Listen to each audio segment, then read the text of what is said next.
The story revolves around a farmer, Shambu Mahato, who lives with his wife Parvati, son Kanhaiya and father Gangu in a small village that is hit by drought. After years of drought and famine, the region finally gets rain, leading the farmers to rejoice. Shambhu owns 2 bighas of land, a bigha being the equivalent of 2/3 of an acre of land, which is the only means of livelihood for the whole family.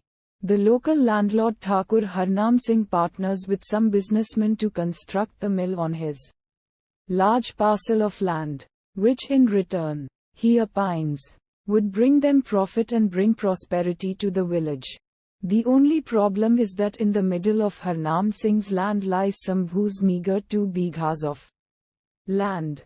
Harnam Singh is very confident that he can buy Shambhu's land. Shambhu has borrowed money from Harnam Singh several times in the past and has not paid off his debt. Harnam Singh calls for Shambhu and proposes to Shambhu to sell his land to him in exchange for his debt. Shambhu disagrees to sell his only means of livelihood. Angered by the refusal, Harnam Singh orders him to repay his debt by the next day or risk the auctioning of his land. Shambhu returns home to discuss the issue with his father.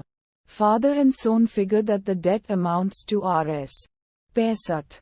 Shambhu wants to save his land by all means and sells all his household items, including his wife's gold earrings.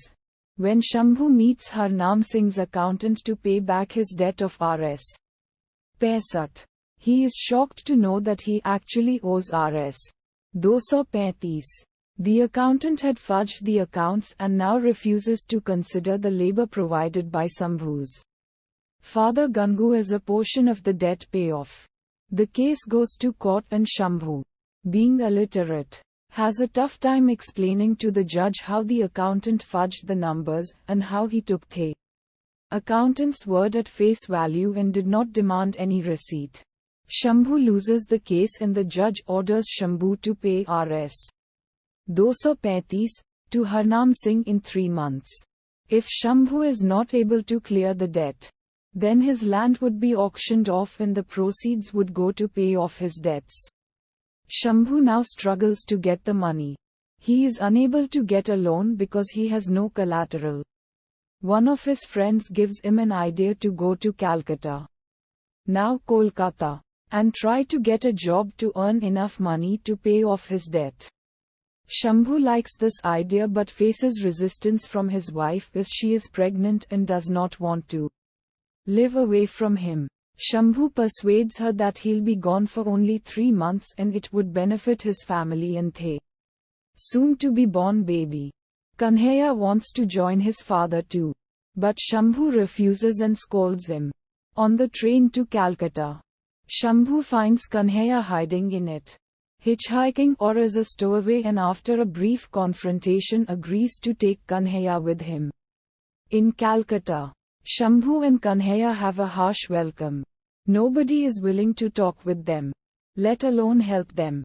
Kanhaiya befriends a street-side shoe shiner named Lalu Ustad. They even lose their last possessions while they are asleep on the footpath. Kanhaiya falls ill and Shambhu ends up renting a small room in the slums with the help of a tea vendor and the landlady's adopted grandchild, Rani, to pay the rent.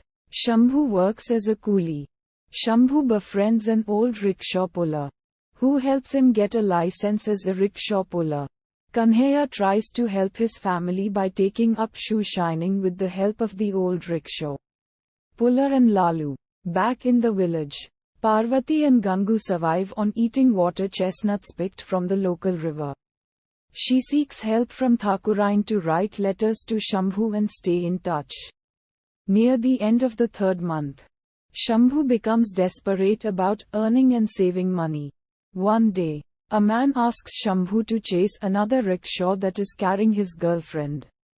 Shambhu is asked to pull the rickshaw very fast for more money. The rickshaw loses a wheel and Shambhu meets with an accident.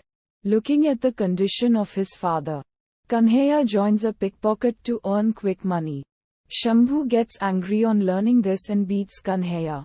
Meanwhile, Parvati gets worried since she receives no letters or money from Shambhu and the landlords. Accountant accuses Shambhu of forgetting his family. She ends up working at a local construction site and is devastated when she receives news of Shambhu's accident. Finally, Parvati decides to visit Shambhu in the city even though Gangu is bedridden and has a high fever. Parvati arrives in Calcutta and is taken in by a strange man, who claims he knows Shambhu and will take her to him. He takes her to his shed and tries to steal her belongings and rape her. She flees from him but comes under a car. A crowd gathers around her and they call for a rickshaw to take her to the hospital. Shambhu, who is passing by, offers a ride and is shocked to see that it is his own wife injured. Meanwhile, Kanhaiya, unable to withstand his father's condition, steals money from a lady and runs back to the slum. He learns of his mother's condition and rushes to the hospital. He cries after seeing his injured mother and claims that God has punished them because he stole money. He rips the money into pieces. The doctors tell Shambhu that he has to spend money on medicine and blood to save his wife. Poor Shambhu has no choice but to spend all his earnings to save his wife.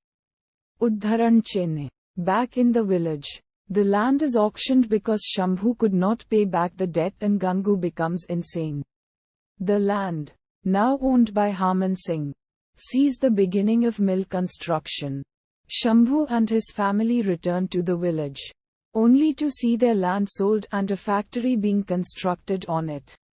He then tries to get a handful of dirt from his land but is stopped by a security guard. The film ends as Shambhu and his family walk away from their former land. Udharan.